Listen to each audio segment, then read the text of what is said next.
নমস্কার বন্ধুরা, বেঙ্গলি ওল কুকিংয়ের তরফ থেকে আপনাদেরকে স্বাগত। আমি আজকে দুই রকমের চপ বানাবো, কলা থোড়ের আর আলুর। এখানে সেদ্ধ আলুগুলো মেখে নিচ্ছি। কড়াইতে 2 টেবিল চামচ সরষের তেল দিচ্ছি, আর কতগুলো চিনেবাদাম দিয়ে দিচ্ছি, আর কুচিয়ে নেওয়া নারকেল দিয়ে দিচ্ছি। নেড়ে চেড়ে ভেজে নিচ্ছি। বাদাম নারকেল ভাজা হয়ে গেছে। এবার আদা বাটা দিয়ে দিচ্ছি হাফ চা চামচ। ছোট সাইজের অর্ধেকটা টমেটো কুচি দিয়ে দিচ্ছি। এর সাথে কাঁচা লঙ্কা কুচিও দিয়ে দিচ্ছি। সব কিছু আরও 2-3 মিনিট ধরে ভেজে নিচ্ছি। পরিমাণ মতো লবণ দিয়ে দিচ্ছি। এর মধ্যে এবার হলুদের গুঁড়ো, জিরের গুঁড়ো, ধনের গুঁড়ো আর লঙ্কা গুঁড়ো সব হাফ চা চামচ করে দিয়ে দিচ্ছি। অল্প জল দিয়ে মশলাটা কষে নিচ্ছি। মশলাটা কষানো হয়ে গেছে। এবার মেখে রাখা সেদ্ধ আলুটা দিয়ে দিচ্ছি। মশলার সমেত আলুটা কষে নিচ্ছি। লো টু মিডিয়াম আঁচে মিনিট 5 ধরে আলুটা কষে নিয়েছি। এবার ভাজা মশলা হাফ চা চামচ দিয়ে দিচ্ছি। ভাজা মশলার মধ্যে আছে গোটা জিরে, গোটা ধনে, শুকনো লঙ্কা, তেজপাতা আর একটা এলাচ শুকনো খোলায় ভেজে গুঁড়িয়ে নেওয়া। হয়ে গেছে, নামিয়ে নিচ্ছি। কলার থোড়টাকে এইভাবে কেটে সেদ্ধ করে নিচ্ছি। কড়াইতে 2 টেবিল চামচ সরষের তেল দিচ্ছি। তেলটা গরম হয়ে গেছে। এবার 1 মুঠো চিনেবাদামকে ভেজে তুলে নিচ্ছি। ওই তেলের মধ্যে কুচিয়ে নেওয়া আলু দিচ্ছি। একটু লবণ আর হলুদ দিয়ে আলুগুলো নেড়ে চেড়ে ঢাকা দিয়ে দিচ্ছি। মিনিট 4 পরে ঢাকাটা খুলে নিচ্ছি। আলুগুলো ভাজা হয়ে গেছে, তুলে নিচ্ছি। ওই তেলের মধ্যে গোটা জিরে, শুকনো লঙ্কা, তেজপাতা দিয়ে দিচ্ছি। তার সাথে আদা বাটা আর কাঁচা লঙ্কা বাটা দিয়ে দিচ্ছি। জিরে গুঁড়ো হাফ চা চামচ, হলুদ গুঁড়ো হাফ চা চামচ দিয়ে দিচ্ছি। অল্প জল দিয়ে মশলাটা কষিয়ে নিচ্ছি।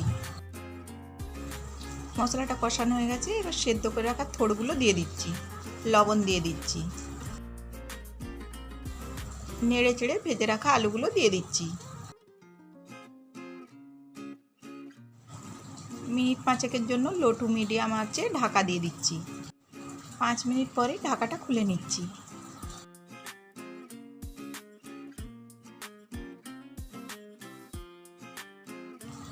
এবার 1 চামচ গোবিন্দভোগ চাল বাটা দিয়ে দিচ্ছি। হাফ চা চামচ চিনি দিয়ে দিচ্ছি।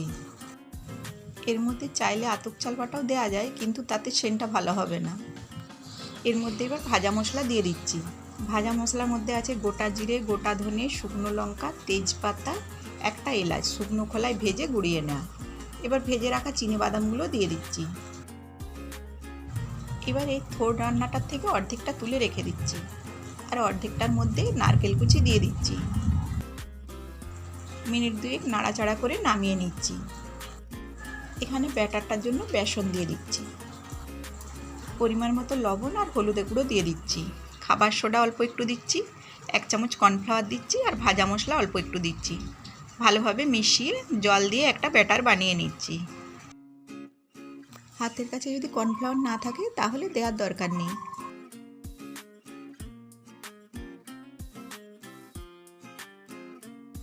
এর মধ্যে 1 চামচ গরম তেল দিয়ে দিচ্ছি, তাহলে চপগুলো মুচমুচে হবে। ভালো করে আরও ফেটিয়ে নিচ্ছি। ব্যাটারটা রেডি হয়ে গেছে। আলুটার থেকে এবার চপের আকারে গড়ে নিচ্ছি। এইরকম করে সবগুলো বানিয়ে নিচ্ছি। এবার এই ব্যাটারের মধ্যে আলুর পুরটা দিয়ে দিচ্ছি।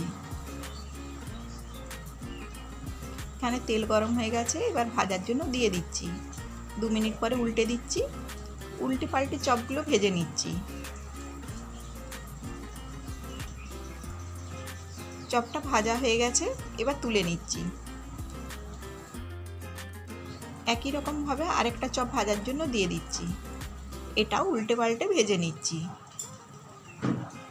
এটাও ভাজা হয়ে গেছে, তুলে নিচ্ছি। এইভাবে সবগুলো ভেজে নিচ্ছি। আলুর চপ রেডি। এবার কলা থোড়ের চপগুলো বানিয়ে নিচ্ছি। ভালো করে একটু মেখে গোল করে পাকিয়ে চেপটিয়ে দিচ্ছি।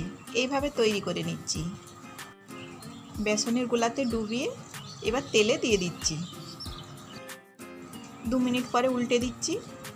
একই রকমভাবে উল্টে পাল্টে এই চপগুলো ভেজে নিচ্ছি।